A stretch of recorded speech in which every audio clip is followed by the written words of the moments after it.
이제 36년 동안의 억압에서부터 벗어난 것을 기념하고 또 그 은혜를 다시 한번 되새기는 그런 주일입니다. 그런데 사실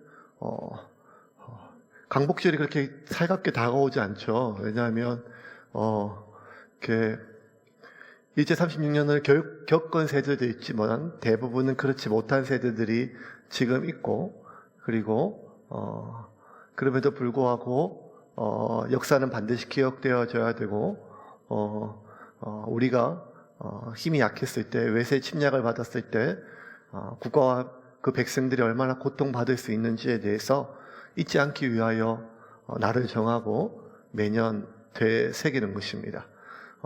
80년이 안 됐습니다. 70몇 년 됐었습니다. 예. 그런데도 계속 세대가 바뀌니까 그 의미에 대해서 오직 하나밖에 남지 않았습니다. 연휴다. 예. 그리고 애석하게 주일하고 겹쳤는데, 야, 땡큐스럽게 월요일도 쉬게 해준다. 뭐 이런 정도의 그런 의미는 아니라 더 깊은 의미가 있지 않겠습니까? 이스라엘 백성들에게 있어서 출애굽은 그렇습니다. 6월절은 그렇습니다. 단순히 그냥 80년 지난 게 아니라 이미 수백 년이 지났어요.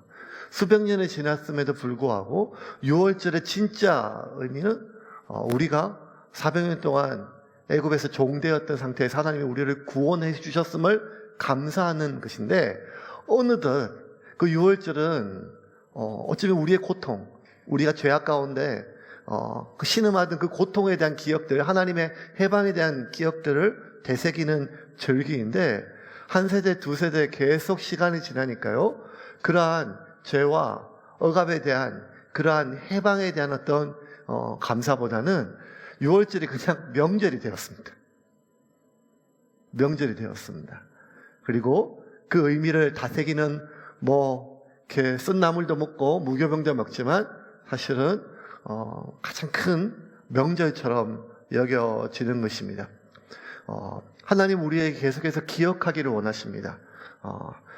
하나님뿐만 아니라 온 세상에 있는 많은 사람들이 정말 중요한 과거에 있는 역사를 계속해서 되새기고 또 교육하고 가르치는 이유는 지나간 일은 지나간 일로 끝나는 것이 아니라 우리 삶에 가장 중요한 의미를 가지고 있기 때문입니다. 어쩌면 여러분 7, 80년 된 광복의 의미까지 잊어버렸다면 3,500년 전에 기록되어 있는 이 성경책을 오늘 우리가 이렇게 또 붙들고 지난주도 읽었고 그 지난주도 읽었고 계속 읽었던 이 말씀을 붙들고 있는 이유는 그냥 3,500년 전에 기록되어 있는 어떤 한 책, 그에 대한 어떤 삶의 교훈, 지혜, 단순한 이런 문제가 아니라 우리의 삶의 가장 중요한 본질이 무엇인가, 내가 지금 왜 이 땅에 태어났고 그리고 무엇을 위해 살다가 결국 어디로 갈 것인가에 대한 가장 삶의 핵심적인 문제를 우리에게 던져주고 있습니다. 그 중에 하나는 지금까지 모든 등장인물의 주어는 하나님이었어요. 하나님이 태초에 천지를 하나님이 창조하시고, 하나님이 사람을 지으시고, 하나님이 복을 주시고, 하나님이 명령하시고, 그 모든 주어는 하나님이었어요. 그런데 오늘 3장부터 주어가 좀 바뀌어요. 하나님과 더불어 사단이 나옵니다. 사단은 한 번도 자신의 이름을 드러내지 않지만 뱀이라고 하는 그 형상을 받고 그 감추어져서 이제는 사단이 모든 일을 꾸미기 시작합니다. 오늘부터 본문의 주인공 어쩌면 사단일 수가 있습니다. 사단이 하는 일은 세 가지, 여러분 기억하세요. 사단은 속입니다. 두 번째 빼앗습니다. 그리고 세 번째는 죽입니다. 이 세 가지입니다. 사단은 속이고 빼앗고 죽입니다. 근데 처음부터 죽이지 않습니다. 사단은 우리를 죽일 수 있는 능력이 없어요. 하나님이 보호하시니까요. 그래서 우리에게서 가장 중요한 것을 빼앗습니다. 그것은 하나님의 약속에 대한 믿음입니다. 하나님의 언약에 대한 소망입니다. 하나님 말씀에 대한 소망입니다. 그 약속에 대한 소망, 믿음, 그것을 우리에게 빼앗습니다. 그래야 우리를 죽일 수 있으니까요. 그런데 여러분, 그것을 빼앗기 위해서는 우리를 반드시 속여야 합니다. 사단이 가지고 있는 그 유일한 힘은 속이는 힘밖에 없습니다. 하지만 그 속이는 힘으로 우리의 가장 소중한 무기인 하나님 약속에 대한 언약에 대한 말씀에 대한 믿음, 그 소망을 우리에게 빼앗고 결국 하나님의 사람이 하나님 말씀에 대한 하나님 약속에 대한 소망을 잃어버렸을 때 죽임당합니다. 이것이 사단이 세상을 창조해졌을 때부터 에덴 동산에서부터 집요하게 인간을 공격하는 공식입니다. 그리고 방식입니다. 하나님은 사람을 위해서 세상을 창조하셨습니다. 사람을 안전하게 그리고 행복하게 살게 하기 위해서 세상을 안전하게 또 완벽하게 그렇게 창조하셨습니다. 세상은 하나님 보시기에 더할 나위 없이 부족함 없이 창조되었고 안전하고 아름다웠어요. 그런 세상에서 하나님은 더 인간을 위해서 더 안전하고 더 아름다운 세상을 위해 에덴 동산을 창조하셨습니다. 에덴 동산은 하나님이 인간을 더 보호하기 위한 하나님의 수단이었어요. 그런데 그 에덴 동산의 완성은 가정이었습니다.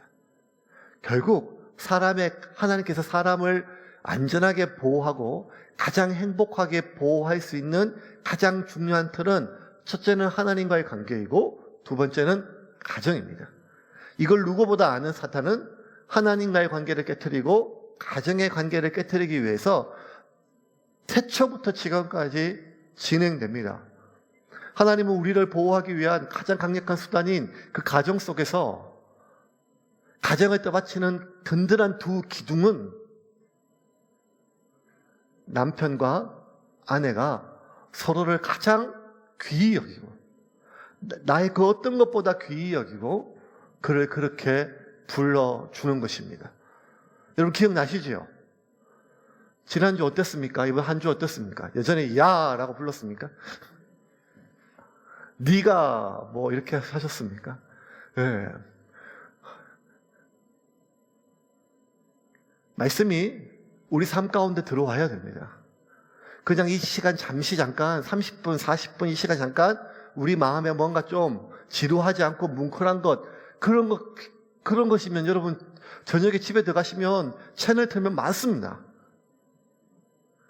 드라마도 있고 영화도 있습니다. 심지어 그냥 사랑의 콜센터에서 좋은 음악 들으면 됩니다. 그것이 아니라 그 시간 잠깐 내 마음이 무언가 뭉클하고 무언가 깨달은 듯한 느낌이 아니라 이 말씀은 결국 우리의 삶의 변화입니다. 그 변화라면 정말 우리가 설교를 듣고 예배를 드리는 것은 예배 드리는 이 순간이 아니라 그 말씀을 듣고 예배를 드리는 이후 우리 삶 가운데 그 말씀을 계속 살아내기 위해서 몸부림치는 것입니다. 여러분, 예배는 제사입니다. 예배는 내가 구경하는 구경이 아니라 하나님께 드려지는 제사입니다. 근데 여러분 하나님께 드려지는 제사 중에 제사가 끝난 뒤에 온전히 남아있는 제물이 뭐가 있습니까? 다 찢겨지고 태워지고 갈아지고 부어지고 마셔졌습니다. 그렇다면 이 예배는요, 예배를 준비하는 몇몇 사람들의 헌신, 나머지는 다 구경꾼, 감상객이 아니라 하나님께 내가 드려지기 위한 것입니다. 그러면 내가 드려진다는 것은 이 예배 시간에 들었던 말씀, 하나님께서 얘기해 주신 말씀, 그 은혜, 그 깨달음, 그 결단이 일주일 동안 우리 삶 가운데 삶의 재단에서 내 몸을 쳐서 내 몸을 찢고 그렇게 살아보기 위해서, 살아내기 위해서 몸부림치지 않는다면 교회와 극장이 다를 바가 뭐가 있겠습니까? 그러므로 여러분, 하나님의 말씀은 듣는 것이 아니라 믿고 살아내는 것입니다. 믿고 살아내는 것입니다. 조금 쑥스럽고 어색하고 방향이 좀 다르고 익숙하지 않다고 끝내는 것이 아니라 살아내는 것입니다. 그럼 순종하세요. 이번 주부터 다시 한번 더 귀하게 여기세요. 자녀를, 아내를, 남편을. 흙의 본성이 있습니다. 여전히 흙의 말을 하고 티끌의 말을 합니다. 가장 귀하기는 그냥 가시처럼, 칼처럼 내게 다가오는 말과 눈빛으로 이번 주에 또 찔리셨을 것입니다. 또 베이셨을 것입니다. 하지만 그럼에도 불구하고 그 사단의 공격에, 사단의 괴락에 빠지지 말고 그 안에 있는 하나님의 형상을 일깨우십시오. 어떻게? 귀히 여기고 귀히 불러주면 그 안에 하나님의 형상이 살아납니다. 살아납니다, 여러분.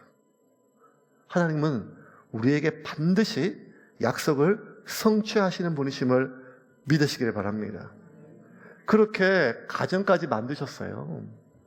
그런데 그렇게 완전하게 만들어진 에덴 동산, 아담과 하와, 남자와 여자와 이루어진 에덴 동산의 가정 안에, 에덴 동산에 하나님 만드신 수많은 아름다운 나무들, 과실수들, 그리고 모든 강들이 있었고, 또 하나 가정이 있었습니다. 근데 또 하나 오늘 본문에 보면 그 에덴 동산에 뱀이 있었어요. 그리고 뱀 안에 들어온 사단이 있었습니다. 뱀 역시 여러분 하나님이 창조하신 아름다운 피조물이에요. 그 뱀 안에 사단이 들어가 여자를 유혹한 것이죠. 예수님께서 유다를 부르실 때 그가 이미 그가 예수를 팔 생각을 가지고 있는 사람을 유다를 제자로 부르신 것이 아니라 유다를 제자로 불렀어요. 근데 그 제자였던 유다 안에 사단이 들어가 예수를 팔 생각을 집어넣었고 결국 예수를 팔았죠. 그러므로 여러분, 이 에덴 동산 안에 뱀이 있는 게 이상한 것이 아니라 에덴 동산 안에 사단이 있는 것이 이상한 것이죠. 왜 하나님은 그토록 안전하게 지었던, 그리고 더 안전하게 보호하기 위한 그 인간을 위한 가장 소중하고 안전한 보금자리에 이 세상에서 당신이 창조했던 피조물 중에 가장 위험했던 선악과를 두신 이유가 무엇입니까? 어쩌면 그것과 동일한 이유겠죠. 하나님이 왜 이 땅에 사단을 용납하셨는지에 대해서는 사실 이야기가 길입니다. 사단의 기원부터. 오늘 본문의 핵심은 하나님께서 사단이 이 땅에 생겨난 이유, 사단이 에덴 동산에 있던 이유, 그것이 핵심이 아니라 하나님이 그럼에도 불구하고 사단이 에덴 동산에 있는 걸 허락하신 이유는 어쩌면 에덴 동산에 선악과를 두신 그 이유와 동일할 수가 있습니다. 그 이유를 다 우리 알 수 없죠. 하지만 한 가지 할 수 있는 건 무엇인가 하면 인간은 충분히 하나님이 주신 약속과 그리고 자신에게 하나님이 주신 자유의지로 말미암아 선악과를 먹지 않을 수 있는 능력과 지혜가 있었어요. 마찬가지로 하나님은 인간에게 사단의 유혹에 빠지지 않을 하나님의 약속과 하나님의 명령과 또 그것을 선택하지 않을 자유를 주셨어요. 그러므로 그 에덴 동산에 있었던 것이 무엇이든지 간에 사람 안에 하나님의 형상으로 지음받은 아담과 하와 안에 그것들을 거절할 수 있는 자유의지와 또 하나 그 의지를 사용하는 데 힘이 될 수 있도록 하나님의 명령, 하나님의 말씀을 반드시 주셨습니다.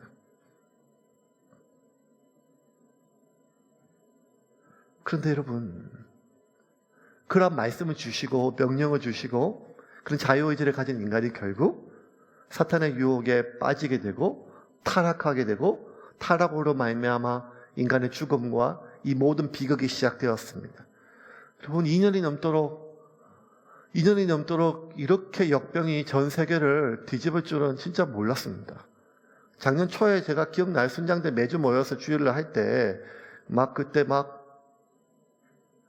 우한에서 바이러스 나오고 이제 한국에 들어온다 이렇게 얘기했을 때 우리 순장 모임에서도 그런 논의를 했었어요. 이제 이게 어떻게 되냐, 예배 그렇게 했을 때 제가 피식 웃고 이렇게 얘기했어요. 걱정 마세요. 그냥 그 감기예요, 감기. 그냥 지나갈 거예요. 이렇게 얘기했어요. 여러분, 목사가 교회에서 하는 말이 다 맞는 말은 또 아닙니다. 다 맞는 말은 아닙니다. 다 맞는 말. 오직 하나님 말씀만 기초해서 할 수 있는 거죠. 그 감기로 여겼어요. 지나가겠지 하고. 전 세계 이렇게 똑똑한데 사람도 복제해서 만들고 심장도 만들고 우주선도 쏘고 뭘 다 하는데 그 감기 하나 바이러스 하나 독감 하나 못 잡겠나 이렇게 했는데 이렇게 될 줄은 모르죠. 온 나라 백성들이 아니라 전 세계 모든 사람들이 머리가 똑똑하고 모든 돈이 어디에 들어갔는가 하면 이 바이러스가 사람한테 어떻게 침투하고 전염되고 사람의 병을 일으키고 죽음에 이르게 하고 또 다른 사람을 또 감염시키는지 그 감염의 과정들을 얼마나 치열하게 연구하고 또 지금도 연구하고 있습니까? 왜? 이 바이러스가 사람을 죽이니까요. 이 바이러스가 사람을 감염시키니까요. 이 바이러스가 또 다른 사람을 또 전염시키니까요. 마찬가지로 사탄은 죄를 우리에게 감염시킵니다. 그리고 우리를 죽이게 합니다. 그러므로 사탄이 어떻게 사람을 죄로 감염시키고 또 다른 사람을 감염시키는지 정확하게 태초부터 에덴동 가장 안전한 에덴 동산에서부터 죄는 하와를 통해서 아담에게 넘어왔고 아담을 타락으로 말미암아 인류 모든 사람에게 전이된 것처럼 죄는 끊임없이 전염됩니다. 그리고 사람을 죽입니다. 그 과정을 오늘 주의 깊게 좀 살펴보려고 합니다. 사단은 아담이 아닌 남자가 아닌 여자한테 먼저 접근을 합니다. 1절입니다. 같이 읽겠습니다. 그런데 뱀은 여호와 하나님이 지으신 들짐승 중에 가장 간교하니라. 뱀이 여자에게 물어 이르되 하나님이 참으로 너희에게 동산 모든 나무의 열매를 먹지 말라 하시더냐. 자, 여자에게 먼저 물어요. 여자에게 먼저 물어가지고 뭐라고 하냐면 질문을 해요. 하나님이 참으로 너희에게 동산 모든 나무의 열매를 먹지 말라 하시더냐? 여러분 질문인데 이 질문 자체에 벌써 거짓말이 포함되어 있어요. 하나님이 동산 모든 나무의 실과를 먹지 말라 한 적이 없어요. 모든 나무를 오히려 먹으라 그랬어요. 오직 하나만 먹지 말라고 했는데 그 질문 속에 이미 모든 나무를 먹지 말라 하시더냐. 네. 여러분 예수 믿는다고 하지 말라는 게 그렇게 많지 않아요. 근데 교회 다니면 예수 믿으면 뭐 하나도 내가 지금까지 즐기던 걸 못 즐기는 것처럼 생각을 해요. 사단은 하나님의 명령을 벌써 질문부터 거짓으로 왜곡해서 하와에게 전달을 합니다. 선악을 알게 하는 나무만 금지하셨습니다. 거짓된 질문으로 하와를 의심시켜요. 여자를 의심하게 만듭니다. 그래서 그 의심이 여자의 마음속에 심겨져서 이 여자가 대답을 하는데 그 대답 속에 이미 감염 증세가 나타나요. 2절과 3절 한번 볼까요? 2절과 3절입니다. 같이 읽겠습니다. 여자가 뱀에게 말하되 동산 나무의 열매를 우리가 먹을 수 있으나 동산 중앙에 있는 나무의 열매는 하나님의 말씀에 너희는 먹지도 말고 만지지도 말라 너희가 죽을까 하노라 하셨느니라. 야, 벌써 감염된 증상이 나요. 하나님 말씀을 왜곡해요. 뭘 왜곡하는가 하면 먹지 말라. 먹으면 정령 죽으리라. 반드시 죽으리라 했는데 먹지 말 뿐만 아니라 만지지도 말라는 거예요. 그리고 죽으리라. 반드시 죽으리라 했는데 죽을까 하노라. 여러분 먹지도 말 것 만지지도 말아야 되죠. 그러면 오히려 더 강화시키는 하나님의 말씀을 강화시키는 것 같은데 여러분 하나님의 말씀은요 빼는 것도 문제지만 더하는 것도 문제예요.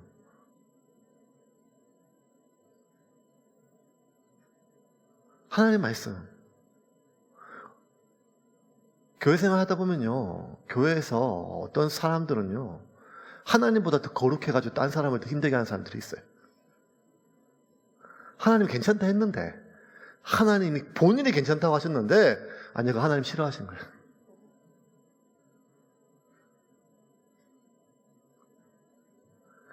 그 자기가 보기에 꼴 보기 싫다 이렇게 얘기하면 되는데 그렇게 얘기하지 않고 하나님 싫어하는 거라고 얘기를 합니다. 하나님 말씀을 더했죠. 먹지도 말라 만지지도 말라. 그리고 두 번째 반드시 죽으리라 했는데 죽을까 하노라 이렇게 얘기를 해요. 사단이 지혜가 있으니까요.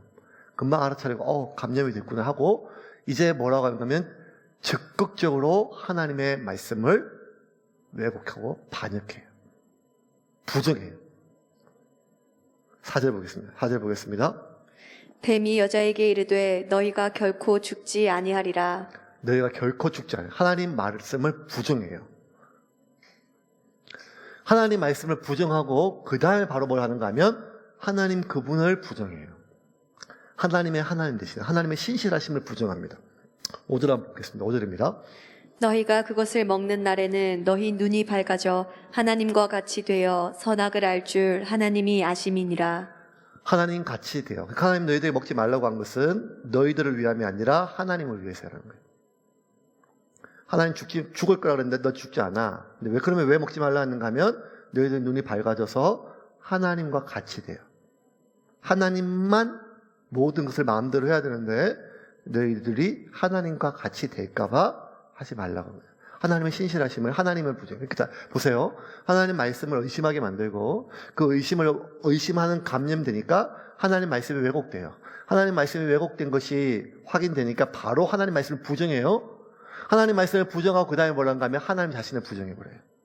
사탄이 처음부터 태초부터 지금까지 반복적으로 변함없는 사탄의 공격 시스템이에요. 결국 여자는 사단의 말에 속아서 그 선악과를 보고 보암직스럽고 먹음직스러우니까 그전까지는 만지기도 무서웠는데 사탄의 말을 듣고 보니까 보암직하고 먹음직스러웠어요. 그래서 먹고 옆에 있는 남자에게 같이 먹게 되어 결국 인류의 타락이 시작이 되었습니다. 사단의 전략은 명확해요. 하나님의 말씀을, 하나님의 약속을 의심하게 만들고 그리고 결국 하나님을 의심하게 만듭니다.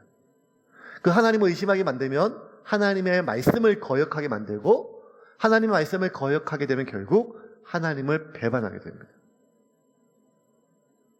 그러면 여기서 여러분 중요한 거 우리가 하나 봐야 돼요.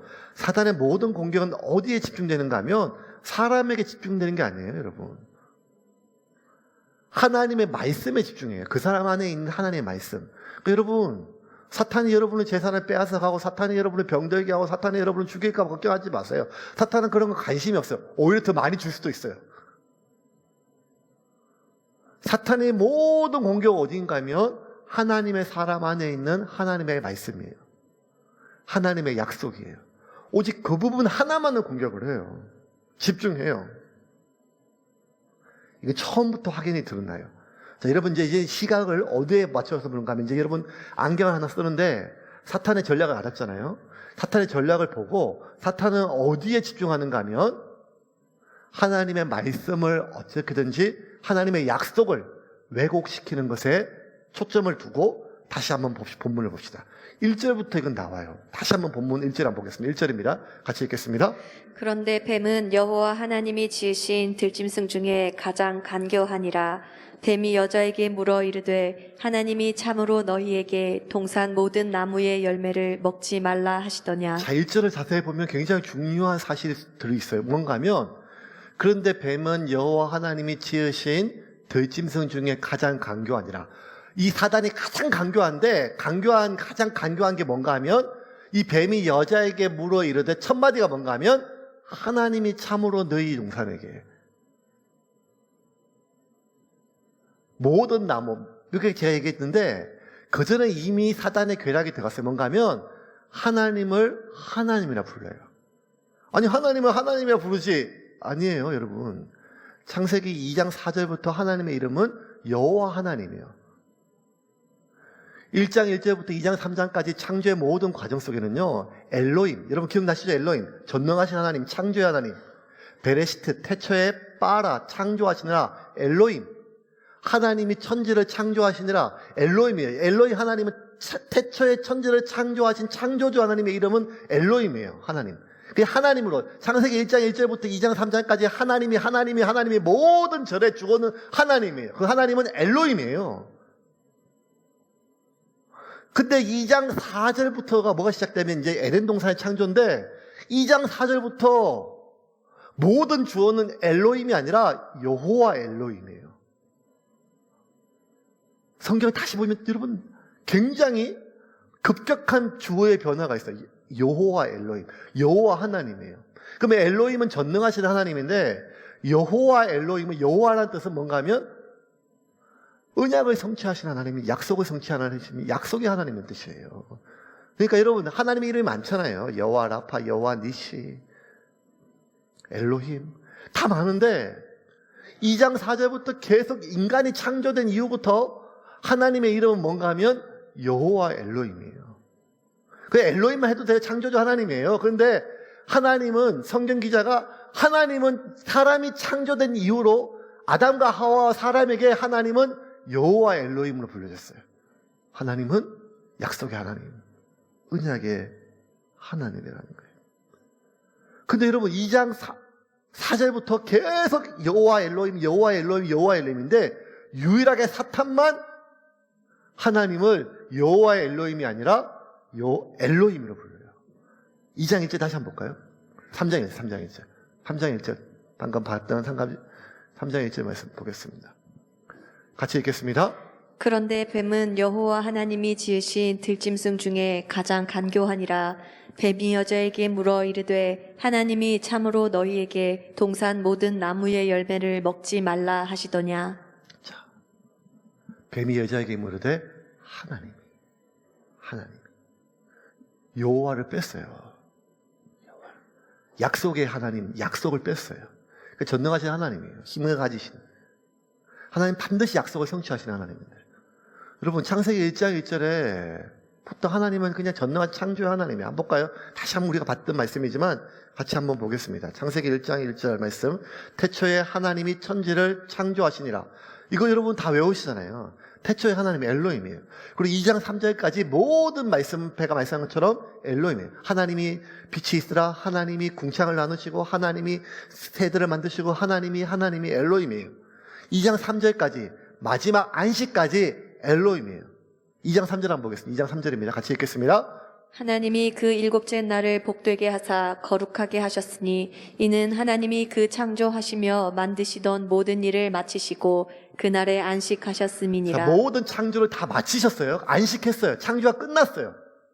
그 다음부터 2장 4절부터 그 다음 절부터 4절부터 이어지는 것은 사람을 만드시고 사람에게 명령하시고 약속을 하시고 언약을 맺으시는 장면이에요.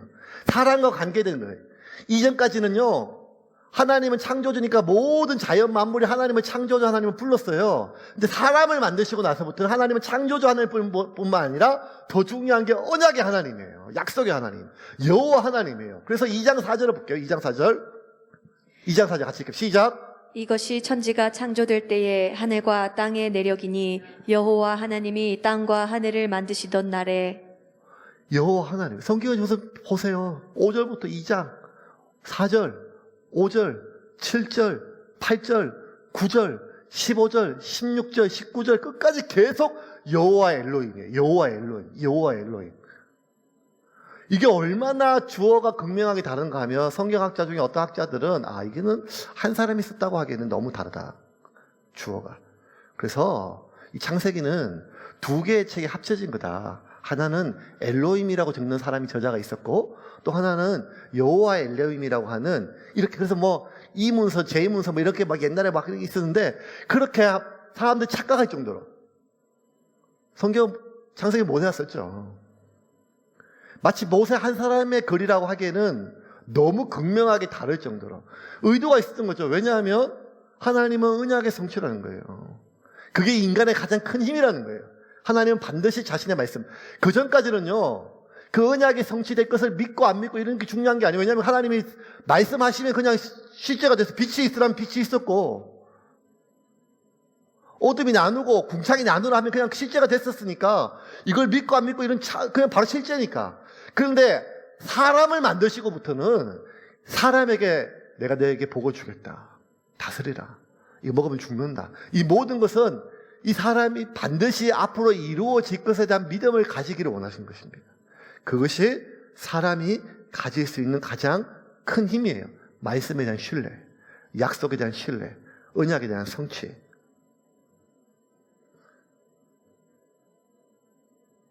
하나님은 사람에게 여호와 엘로힘, 언약의 하나님, 약속의 하나님으로 부르기를 원하셨어요. 그게 하나님의 이름입니다. 근데 유일하게 사람만이 하나님을 언약의 하나님으로 부르는 것을 부정해요. 거역해요. 3장 1절과 5절을 다시 한번 보겠습니다. 제가 이렇게 그런데 뱀은 여호와 하나님이 지으신 들짐승 중에 가장 간교하더라. 뱀이 여자에게 물어 이르되 하나님이 참으로 너에게 동산 모든 나무의 열매를 먹지 말라 하시더냐. 5절 너희가 그것을 먹는 날에는 너희 눈이 밝아져서 여호와 하나님과 같이 돼. 이게 맞는데 하나님과 같이 되어 선악을 알 줄 하나님이 아시니라. 여기에서 이미 자신의 무의식 중에 두 가지가 감염되었는데 하나님 말씀에 대해 감염이 되고 또 하나는 하나님 그분에 대해서 하와가 감염이 되었어요. 그래서 유일하게 사탄 말고 하나님을 2장 4절 이후로 하나님을 유일하게 엘로힘으로 부르는 것이 하와가 딱 한 번 나와요. 3절 말씀 보겠습니다. 3절 말씀 같이 읽겠습니다. 동산 중앙에 있는 나무의 열매는 하나님의 말씀에 너희는 먹지도 말고 만지지도 말라 너희가 죽을까 하노라 하셨느니라. 누구의 말씀? 방금 전에 여호와 하나님이라고 하와가 그렇게 얘기했어요. 근데 하와가 뭐라고 얘기하냐면 하나님, 엘로힘, 그 언약의 하나님, 약속의 하나님은 그 약속을 잃어버렸어요. 하나님에 대한 말씀, 그 약속에 대한 말씀, 그 약속에 대한 믿음, 그것이 약화되었을 때 사단은 적극적으로 하나님의 약속을 부정해요. 여러분, 약속은요, 우리에게 주는 복도 약속이지만 우리에게 임하는 심판도 약속이에요. 그죠? 장차 주님이 이 땅에 오실 것이다. 예수님 재림하실 거다. 약속이죠. 그 재림하시면 새하늘과 새 땅이 이루어질 것이다. 좋은 거예요, 우리한테. 하지만 그분이 이 땅을 심판하실 것이다. 그것도 우리에게 약속이에요.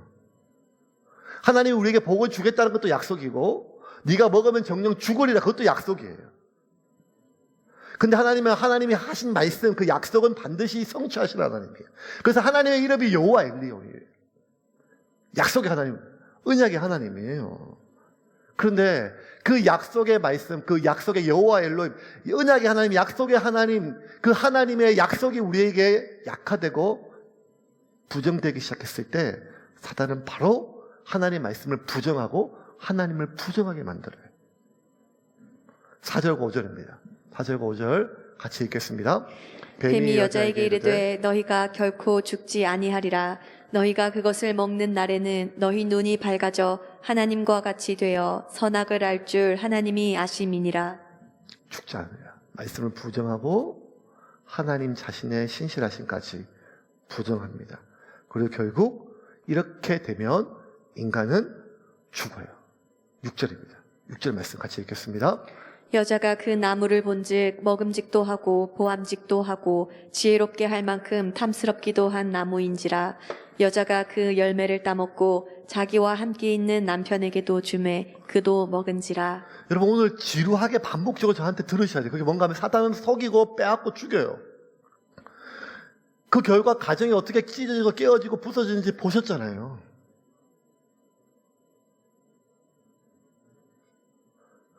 이 땅에 아버지들이 얼마나 많은 고통이 있으셨어요. 그래서 그것이 여과 없이 가정에 흘러갔어요. 그 아버지와의 관계에서 아버지로 받은 상처들 뭐 이런 것들이 단순히 어떤 치유의 한 기법이 아니라 그 아버지가 용서가 안 되고 그 아버지가 부정적인 이미지가 있으니까 하나님과의 친밀함을 못 누려요. 하나님 아버지니까요. 하나님 아버지를 용서하기 전까지는요. 마찬가지로 남편과 아내가 서로 연합하고 친밀하고 하나 되어야 되거든요. 근데 우리가 하나님을 아버지라 부르고 예수님과 연합을 남편과 아내의 연합, 그리스도의 신부라 하잖아요. 이유가 있어요. 하나님은 우리를 보호하시고 인도하시고 권위자예요. 그래서 아버지로 부르셨어요.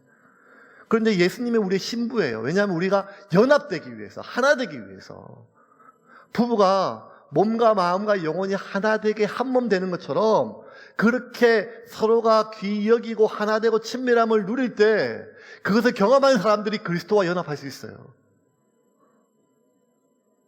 오죽하면 예수님께서 너희가 누구와 하나님께 예배드리려 했을 때 예배를 위한 전제 조건이 하나도 없어요. 세리, 창기, 너 그 죄 끊고 회개해라, 깨끗해지 예배드려 이렇게 하지 않았어요. 누구나 오라 그랬어요. 몸을 팔아도 남을 걸 빼앗아도. 근데 유일하게 예수님께서 너희가 하나님께 예배드릴 때, 기도할 때 해결할 게 뭔가냐면 다른 사람과 원한 맺은 것이 있다면 해결하고 오라, 용서하고 오라. 왜? 그래야 예배 드릴 수 있는 자격, 기도할 수 있는 자격이 주어지겠는가? 그게 아니라 그래야 온전히 하나님 만날 수 있기 때문이에요.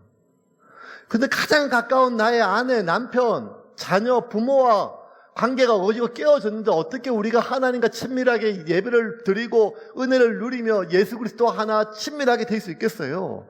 그러니 사단은 집요하게 하나님을 못 믿게 하는 것이 아니라, 하나님을 깨트리는 것이 아니라 이 땅에 있는 아버지들을 깨트리고 부서뜨려서 가정의, 영적 가장의 권위자의 최종 보호자의 역할이 아니라 상처의 통로로 사탄이 사용하는 것입니다. 남편과 아내가 서로가 서로를 비난하고 깨어져요. 5쌍 결혼하면 2쌍이 헤어진대요. 그러니 어떻게 서로가 서로를 깊이 있게 사랑하고 하나 되고 연합할 수 있겠어요? 그리스도와 친밀함을 누릴 수 있겠어요? 사단은 이 세상 그 무엇보다 지혜로운 존재입니다. 사단은 그래서 지금도, 아니 처음부터 사람 안에 있는 하나님의 형상, 하나님의 약속을 빼앗게 하기 위해서 그 약속을 집요하게 공격하고 부정하고 의심하게 만들고 왜곡하게 만듭니다. 하나님 처음부터 사람을 만드시고 사람에게 복을 주시고 약속을 주셨어요. 1장 27절 28절입니다. 같이 읽겠습니다. 하나님이 자기 형상 곧 하나님의 형상대로 사람을 창조하시되 남자와 여자를 창조하시고 하나님이 그들에게 복을 주시며 하나님이 그들에게 이르시되 생육하고 번성하여 땅에 충만하라. 땅을 정복하라. 바다의 물고기와 하늘의 새와 땅에 움직이는 모든 생물을 다스리라 하시니라. 너희는 생육하고 번성하라. 이것뿐만 아니라 다스리라. 보호해라. 왜? 너희는 나 대신, 나의 형상으로 내가 너를 만들었기 때문에 내 대신 이 땅의 모든 것을 다스리라. 하나님 명령이, 하나님 약속이에요. 그렇게 하겠다는 거예요. 그런 능력을 주셨다는 거예요. 하나님 이렇게 이것만 주신 것이 아니라 내가 이 땅에 있는 모든 것들을 너희들에게 주겠다라고 약속해 주세요. 29절 30절 그 뒤에 바로 이렇게 말씀하십니다. 29절 30절입니다. 하나님이 이르시되 내가 온 지면에 씨 맺는 모든 채소와 씨 가진 열매 맺는 모든 나무를 너희에게 주노니 너희의 먹을 거리가 되리라. 또 땅의 모든 짐승과 하늘의 모든 새와 생명이 있어 땅에 기는 모든 것에게는 내가 모든 푸른 풀을 먹을 거리로 주노라 하시니. 이 땅의 모든 것들은 우리가 다스릴 뿐만 아니라 우리에게 제공되는 거예요. 우리가 누릴 수 있는 거예요. 누리는 것들이, 세상은 단 하나, 하나님이 주셨던, 하나 금지하셨던 것, 그 약속이 지켜질 때만요. 그것이 무엇인가 하면 동산 중앙에 있는 선악을 알게 하는 나무를 먹지 않을 때라는 거예요. 그러면 이 모든 것들이 너희에게 주어진다는 것입니다. 누릴 수 있다는 것입니다. 2장 16절 17절 말씀입니다. 여호와 하나님이 그 사람에게 명하여 이르시되 동산 각종 나무의 열매는 내가 임의로 먹되 선악을 알게 하는 나무의 열매는 먹지 말라. 내가 먹는 날에는 반드시 죽으리라 하시니라. 여러분 지금 이 얘기를 모세가 기록하면서 제일 먼저 들려주는 대상이 지금 누굽니까? 출애굽을 막 끝낸 히브리 노예들이에요. 광야에 있는, 지금 계속 의심하고 회의하고 있는 그 노예들이에요. 그러면서 이렇게 얘기해 주는 거예요. 우리가 400년 동안 왜 그토록 고통받았는지 아냐?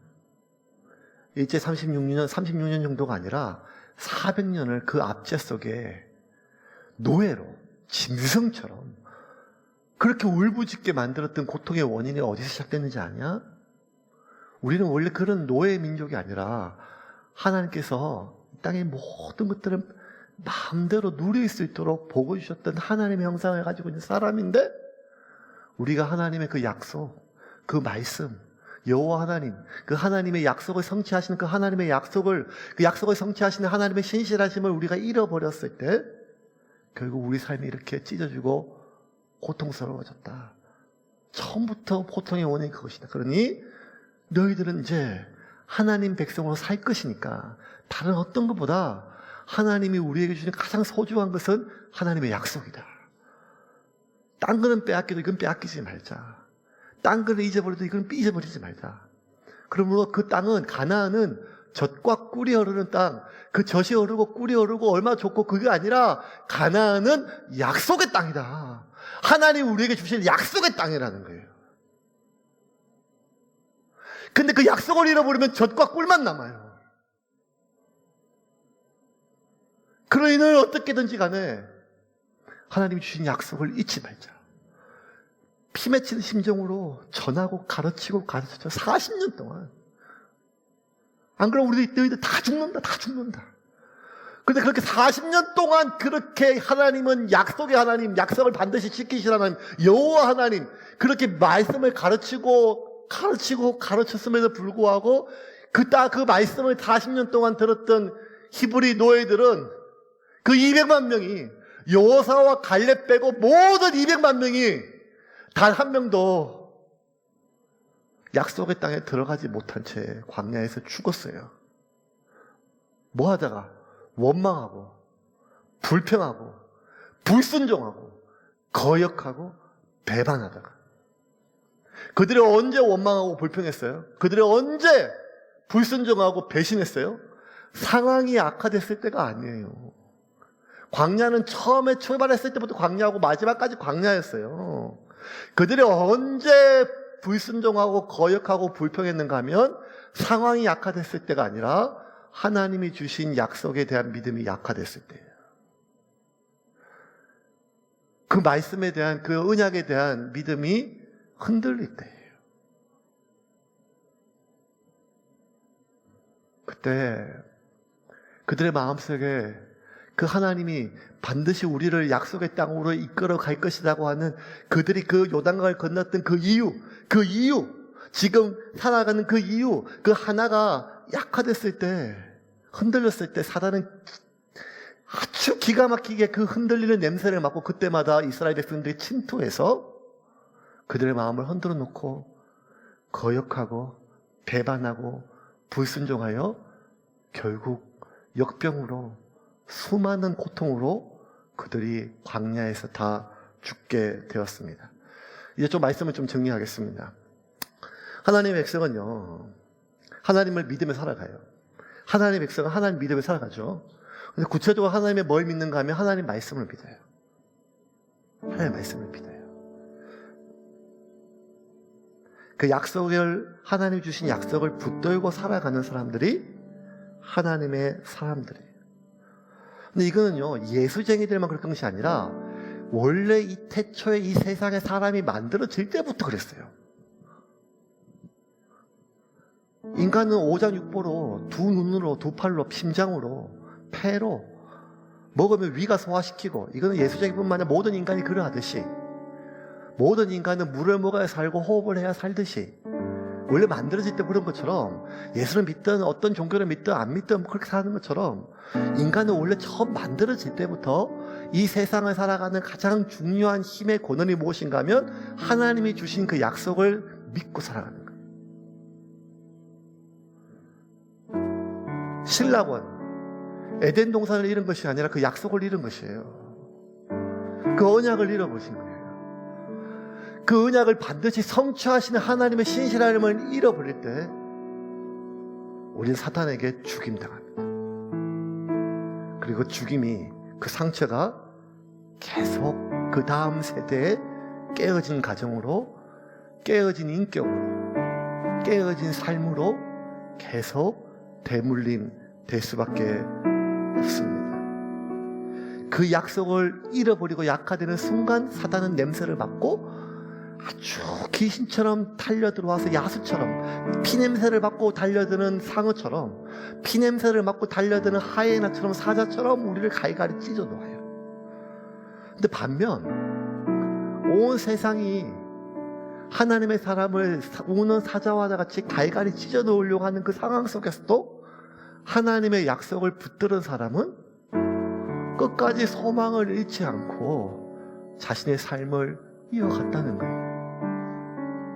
여러분, 우리의 소망은 상황에 달려있는 것이 아니라 하나님 약속에 달려있습니다. 상황이 약화돼서 우리의 소망을 잃어버리는 것이 아니라 우리 속에 하나님이 주신 약속에 대한 믿음이 약해졌을 때 우리가 소망을 잃게 돼요. 하나님께서 우리에게 주신 그 소망은요, 상황과 상관이 없어요. 하나님은 무에서 유를 창조하시는 분이니까요. 그러면 우리는 마지막까지 우리의 온몸이 찢기는 상황 속에서도 그 약속을 붙들 수 있다면 세상을 이길 수 있다는 거예요. 지난 2000년 동안 기독교는 그런 방식으로 여기까지 왔어요. 열심히 기도해가지고 내 상황이 나아져서 내가 평안하고 열심히 하나님께 헌신하고 헌금했으니까 장차 내 안에 불행이 없을 것 같고 내 자식한테 불행이 없을 것 같은 평안함 때문에 기독교가 교회가 부흥한 것이 아니라 어떠한 상황 속에서도 내 몸이 찢기고 부서지는 상황 속에서도 하나님이 내게 주신 그 약속이 반드시 이루어질 것이다. 약속은 성취될 것이다. 왜? 하나님 약속이니까. 하나님은 반드시 이 약속을 성취하시는 분이시다. 그 믿음이 있었기 때문에 그들이 이 세상을 이겼던 겁니다. 그들에 대한 기록이요, 히브리서에 이렇게 나와요. 제가 읽어볼게요. 그들은 믿음으로 여러 나라를 정복하였고 옳은 일을 하였습니다. 약속된 것을 받았고 사자들의 입을 막기도 했습니다. 또 불 가운데서 구원을 받았고 칼날도 피했으며 약한 사람이 강해지고 싸움터에서 용감하게 외국 군대를 물리치기도 하였습니다. 그리고 어떤 여자들은 죽은 가족을 다시 살아난 상태에서 맞이하기도 하였으며 어떤 사람들은 더 나은 부활을 얻기 위해 고문을 당해도 풀려나기를 거절했습니다. 또 어떤 사람들은 조롱을 받고 채찍으로 맞았으며 사슬에 묶여 갇히기도 했습니다. 또한 돌에 맞기도 하고 시험을 당하며 톱으로 몸이 잘리거나 칼날에 죽임을 당하기도 하였습니다. 그리고 양이나 염소의 가죽으로 옷을 삼아 두르고 다녔으며 가난과 고통에 시달리고 온갖 학대를 받았습니다. 세상은 그들에게 아무 가치가 없었습니다. 그래서 그들은 광야와 산과 동굴과 땅굴을 찾아다니며 지냈습니다. 이 사람들은 모두 믿음으로 여러 가지 증거를 받았지만 약속된 것을 받지는 못했습니다. 약속된 것을 받지는 못하고지만 받지 못했어요. 하지만 하나님 약속을 받을 거라고 믿음으로 이 모든 것을 버텼어요. 근데 그 약속이 뭐예요? 그 약속이 예수 아닙니까? 그 약속, 하나님의 말씀이 육신이 되어 우리 가운데 거하시니 그의 영광을 보니 아버지의 독생자의 영광이다. 그 약속, 그 말씀, 그 약속이 육신이 되어, 그 말씀이 육신이 되어 우리 가운데 거하신다 그랬어요. 그 약속이 이미 이 땅에 왔고 그 약속이 이미 우리 가운데 생명으로 있어요. 그 약속이 올 거라고 하는 그 믿음만으로도 이걸 견뎠단 말이에요. 그 약속을 장차 우리가 받을 거라고 하는 믿음만으로도 그들이 몸이 톱으로 켜이고 가난과 고통과 상처에서 이겼단 말이에요. 그런데 우리는 그 약속을 이미 받은 사람이고 그 약속이 우리 안에 있는 사람이에요. 예수가 생명이고 모든 것을 이긴다고 부정하는 사람이 아무도 없어요. 우리 다 세례받을 때 고백했으니까요. 그걸 믿어요. 근데 문제는 우리 중에 그 누구도 우리 속에 있는 그 약속의 말씀 생명에 대해서 관심이 없어요. 내 주변에 내가 살아가고 있는 상황에 모든 마음을 빼앗긴단 말이에요.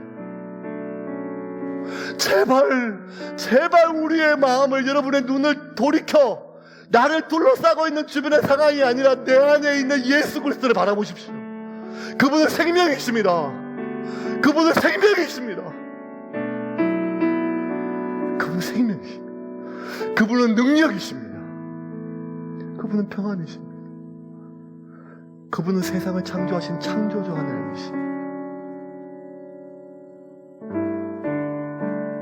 예수는 그리스도라고 하는, 예수는 구원자고 메시아라고 하는, 내 안에 계신 이 예수는 그리스도이고 생명이라고 하는 이 말씀에 대한 믿음을 사탄은 공격할 것입니다. 우리 안에 있는 예수에 대한 믿음을 사탄은 공격할 것입니다. 우리 안에 있는 예수에 대한 생명에 대해서 사탄은 의심하게 할 것입니다. 내가 아무리 예수를 믿어도, 내가 아무리 교회를 믿어도 결국 이 상황은 해결할 수 없어. 이 문제는 해결할 수 없어. 그냥 견디다가 나중에 천국 가서 보상받아야. 아니요. 이 예수의 생명은 모든 것을 이길 수가 있습니다. 그것이 태초부터,